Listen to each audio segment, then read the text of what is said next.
mengompor-ngompori Ganjar, Koster sama PDIP itu, dan mereka benar-benar terhasut nih tiga pihak ini terhasut, terus akhirnya ngomong tolak Israel. Nah bagi FIFA kan begini, lo nolak Israel nggak boleh main di Indonesia, tapi lo pengen Piala dunianya diadakan di Indonesia, kok enak bener ya, sekalian aja lo gue coret dari daftar Piala Dunia kan, kata FIFA-nya kan gitu. Nah sekarang Indonesia baru tahu rasa. Nah ini orang-orang di luar sana ya itu aja, itu ngejar itu yang 3 orang itu yang bikin Piala Dunia gagal diadakan di Indonesia. Itu kan persoalannya. Nah disinilah para elit politik kita ini buta sejarah, ya. Jadi mereka selalu memakai paradigma yang lama. Nah kemudian kita lihat para politisi seperti Gubernur Bali dan Gubernur Jawa Tengah ini, maupun partai PDIP, mereka mau berselancar di atas case ini gitu. Karena mungkin mereka takut kasus Israel ini akan diambil oleh kelompok radikal dan rakadrun gitu ya. Kemudian mereka coba ambil alih gitu, dalam arti untuk mengambil simpati dan mengambil pengaruh dari masyarakat Indonesia gitu. Tetapi itu menjadi blunder bagi elit politik partai yang katanya partai nasionalis ini gitu. Ya tokoh-tokoh elitnya juga ya sekarang ini saya kira MGP ini menjadi seorang tokoh yang kita katakan from hero to zero, dari pahlawan jadi tidak ada apa-apanya. Lama-lama nanti saya yakin itunya elektabilitasnya akan turun gitu. Masyarakat netizen pecinta bola itu sudah nggak mikir agama, sudah nggak mikir politik, Pak Paul. Mereka berpikir soal pencaharian mereka, pendapatan mereka, dan investasi mereka. Nggak ada yang suka dengan ini, biarpun dia orang yang golongan mayoritas sekalipun nggak suka. Kenapa? Rugi. Mereka udah siap-siap, apalagi tim nasional kita yang mau bertanding dan nangis itu kemarin. Pelatih kita Sintayong juga di media sosialnya sudah mengatakan itu sangat bersedih dengan kondisi yang ada. Tapi ini si elit politik ini ada minta maaf nggak? Enggak, pura-pura ikut menyesal aja gitu. Tapi dia nggak berbuat apa-apa dengan tenangnya dia berbuat seperti itu. Ya saya kira dia bukan presiden yang cocok ya, bukan calon yang cocok gitu ya. Karena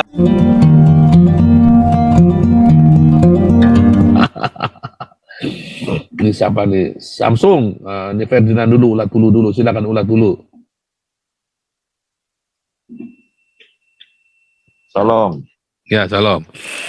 Kemarin Pastor, hari Rabu saya udah bahas. Si Wayan Kaster itu menampar Jokowi, nggak sadar. Harusnya si Tito ambil take over tuh. Teleponnya, Koster, kau taik juga kau, tak kau di mana? Barusan G20 pesta hura-hura manggut-manggut Jokowi. Kau tampar Jokowi, ya kan?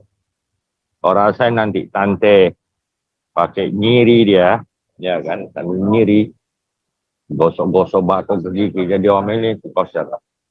Datang si Hasto, sekjennya, ikut-ikutan, kurasa dari sunat itu si Hasto, sekjennya, ya kan. Jadi kalau kita lihat geopolitik sekarang, terus terang, kan kemarin aku bilang, siapa yang mengutuk turunan Abraham, kena kutuk. Nah, ini udah di penggenapan.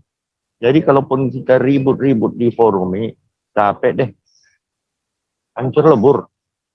Jadi berdarah-darah. Inilah kelima malapetaka yang ketiga kali.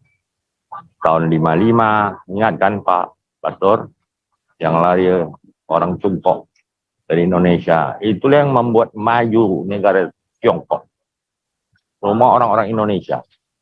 Dari Salatiga, dari kampungnya Pak Paul, Tegal, dari kami Aceh, 65, 98. Jadi diaspora itu yang keroknya semua dari orang Tiongkok semua.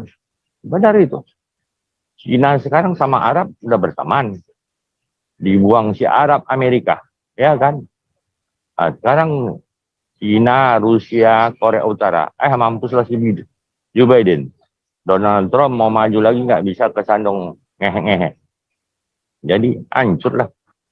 Jadi kalau kita lihat kembali ke laptop, Lihat nanti ya, yang jadi nanti KIB, P3, Golkar, PAN, tambah lagi PSI, PKB, jadilah itu.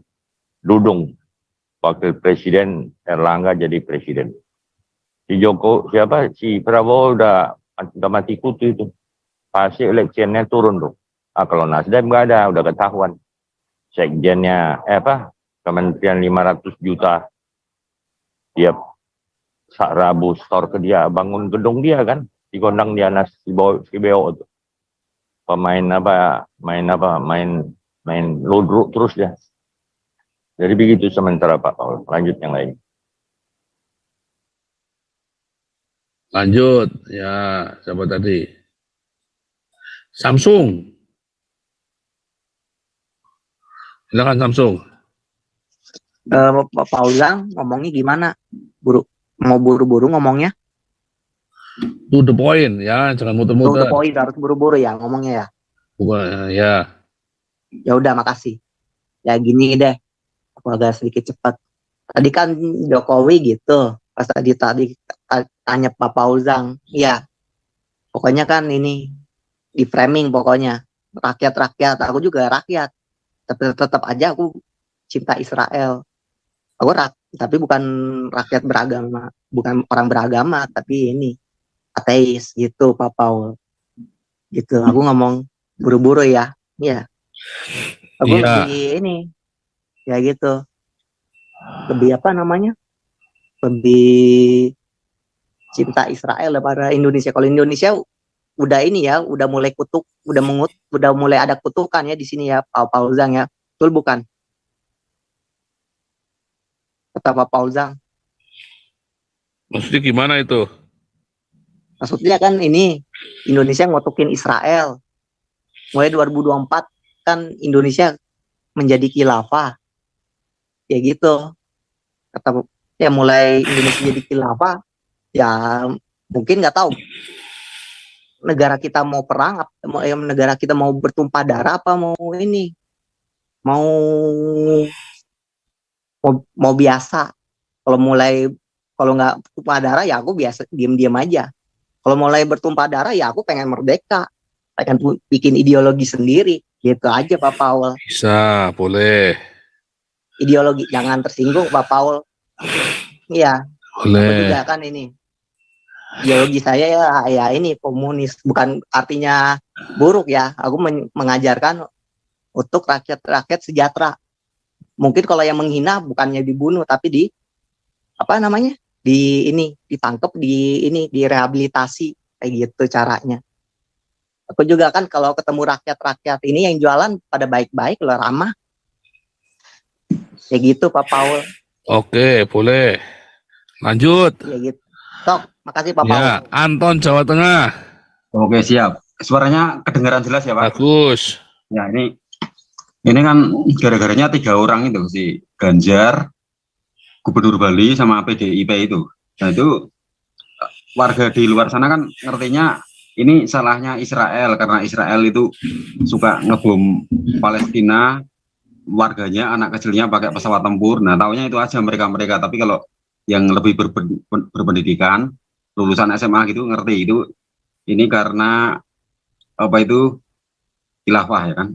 Mulai tahun 99 sejak Soeharto nggak menjabat lagi jadi presiden kan ini khilafahnya makin menjadi-jadi. Nah terus itu mengompor-ngompori Ganjar, Koster sama PDIP itu, dan mereka benar-benar terhasut nih tiga pihak ini terhasut, terus akhirnya ngomong tolak Israel. Nah bagi FIFA kan begini, lo nolak Israel nggak boleh main di Indonesia, tapi lo pengen Piala dunianya diadakan di Indonesia, kok enak bener ya, sekalian aja lo gue coret dari daftar Piala Dunia kan, kata FIFA-nya kan gitu. Nah sekarang Indonesia baru tahu rasa. Nah ini orang-orang di luar sana ya itu aja, itu ngejar itu yang 3 orang itu yang bikin Piala Dunia gagal diadakan di Indonesia. Nah nanti orang-orang kan kalau benar-benar diadakan di Indonesia kan bisa nonton liga-liga yang dari luar negeri, nggak cuma dalam negeri aja, kayak Persebaya, kayak apa gitu. Misalnya Indonesia ngelawan Israel terus menang menang Indonesia kan seneng, ya kan? Kenapa harus digituin gitu? Udah itu aja Pak. Terima kasih. Boleh. Bisa. Yang lain? Ya. Mana nih Pak Direktur kita nih? Pak Santi Amar. Yuk, Pak sudah jadi co-host ya. lanjut dulu yang lain dulu, Pak. Mana tes suara dulu Raja Uti. Pak Mana? Paul, Asli, Oke, Asli. Asli.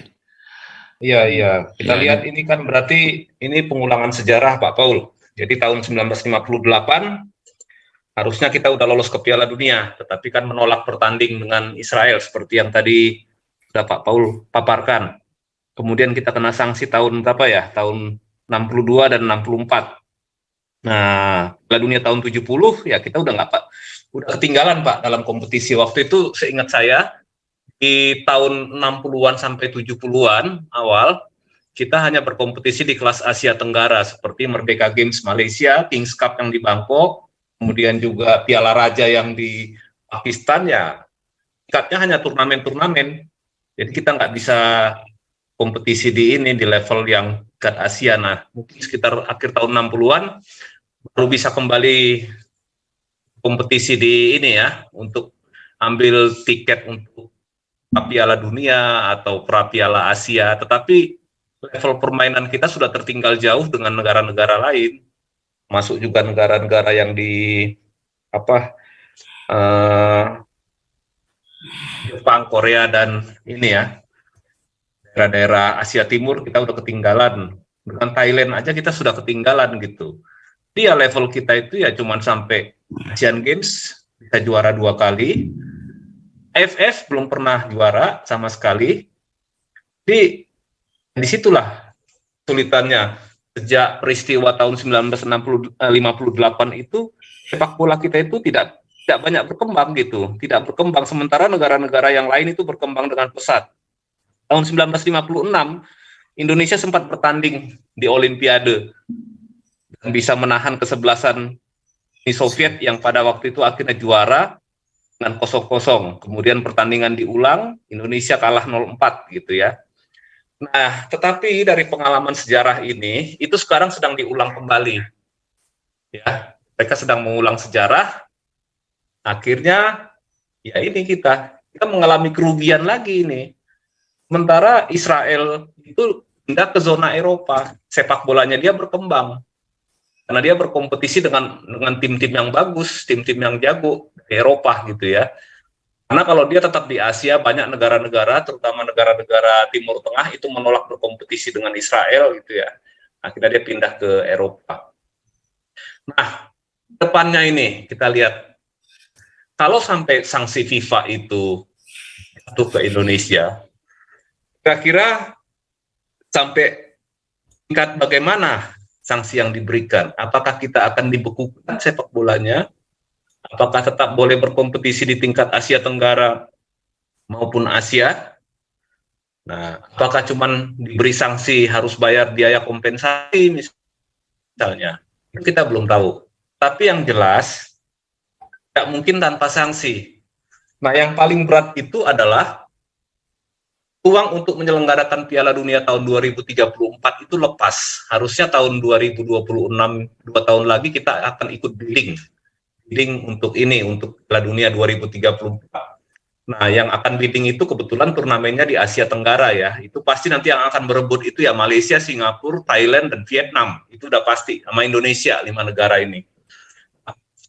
Kalau misalkan dalam rekod kita sekarang ini sudah jelek, sudah buruk gitu ya, sudah rasis, sudah diskriminatif dan antisemit, saya nggak yakin FIFA akan mengizinkan kita menjadi tuan rumah di masa yang akan datang. Bidding pun mungkin nggak akan mungkin menang.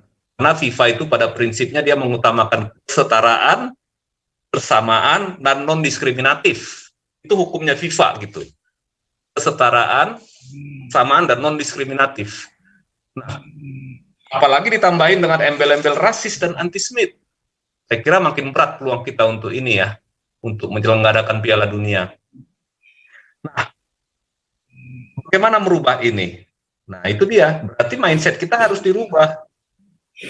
Berarti keyakinan palsu dari politik yang selama ini kita anut itu harus dirubah gitu. Ya seperti Pak Paul bilang, kita itu buta sejarah.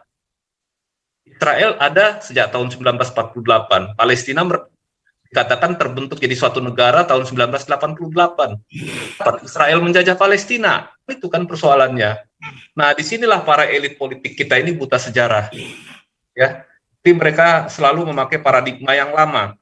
Nah, kemudian kita lihat para politisi seperti Gubernur Bali dan Gubernur Jawa Tengah ini, maupun partai PDIP, mereka mau berselancar di atas case ini gitu. Karena mungkin mereka takut kasus Israel ini akan diambil oleh kelompok-kelompok radikal dan rakadrun gitu ya. Kemudian mereka coba ambil alih gitu, dalam arti untuk mengambil simpati dan mengambil pengaruh dari masyarakat Indonesia gitu. Tetapi itu menjadi blunder bagi elit politik partai yang katanya partai nasionalis ini gitu. Ya tokoh-tokoh elitnya juga ya sekarang ini saya kira MGP ini menjadi seorang tokoh yang kita katakan from hero to zero, dari pahlawan jadi tidak ada apa-apanya. Lama-lama nanti saya yakin itunya elektabilitasnya akan turun gitu. Kalau yang Bali oke lah, itu cuman biasa-biasa aja. Tetapi ini ada satu orang calon yang akan jadi presiden diperkirakan. Walaupun mereka mau mencari pengaruh dari kelompok-kelompok garis keras, akan gampang begitu saja untuk membuat garis keras memilih mereka. Tidak, mereka itu paling pilihan politiknya paling sulit untuk dirubah, Pak Paul. Udah fix. Ini nggak akan bisa, sebenarnya nggak efektif. Yang mereka bisa buat untuk mencari konstituen lebih banyak adalah dari kelompok minoritas, ya, minoritas Kristen, Hindu dan Buddha maupun yang aliran kepercayaan. Tetapi sekarang apa yang terjadi? Partai ini sudah membuka kedoknya, elit ini sudah membuka topeng-topengnya semua gitu. Ogah kita milihnya kalau udah seperti ini. Males gitu ngelihatnya. Jadi mau gimana lagi? Ya sekarang sedang dibuatlah narasi-narasi palsu. Misalnya kalau nanti turnamen diadakan akan ada serangan bom bunuh diri. Nah, apa gunanya kita punya tentara sama polisi yang hebat gitu? Kan bisa mengantisipasi itu. Kita punya intelijen juga. Kemudian ada lagi katakan ini memang sengaja digagalkan supaya Indonesia tidak sampai terkoyak-koyak katanya lah. Kita sudah mengeluarkan dana 1,1 triliun loh untuk siapan Piala Dunia ini, untuk renovasi stadion-stadion, infrastruktur, dan persiapan tim. Persiapan ini penyelenggara gitu, udah hampir 1,1 triliun. Ada yang mengatakan angkanya sebesar itu. Nah, jadi sekarang para buzzer ini sedang membangun narasi-narasi palsu supaya image partai tertentu tidak jatuh, supaya image elit politik tertentu yang harapkan mau jadi calon presiden tidak menurun. Tapi sudah nggak bisa. Masyarakat netizen pecinta bola itu sudah nggak mikir agama, sudah nggak mikir politik, Pak Paul. Mereka berpikir soal pencaharian mereka, pendapatan mereka, dan investasi mereka. Nggak ada yang suka dengan ini, biarpun dia orang yang golongan mayoritas sekalipun nggak suka. Kenapa? Rugi. Mereka udah siap-siap, apalagi tim nasional kita yang mau bertanding dan nangis itu kemarin. Pelatih kita Sintayong juga di media sosialnya sudah mengatakan itu sangat bersedih dengan kondisi yang ada. Tapi ini si elit politik ini ada minta maaf nggak? Enggak, pura-pura ikut menyesal aja gitu. Tapi dia nggak berbuat apa-apa dengan senangnya dia berbuat seperti itu. Ya saya kira dia bukan presiden yang cocok ya, bukan calon yang cocok gitu ya. Karena nggak tahan tekanan saya lihat. Nggak seperti Pak Jokowi. Pak Jokowi masih lebih bagus gitu. Itu aja Pak Paul, mungkin mau ditambahkan oleh teman-teman lain. Terima kasih. Luar biasa ya. Lanjut dulu nih, lanjut. Anak bangsa. Kau bilang kau menang debat, lawan domba yang sesat. Kau bilang banyak yang tobat,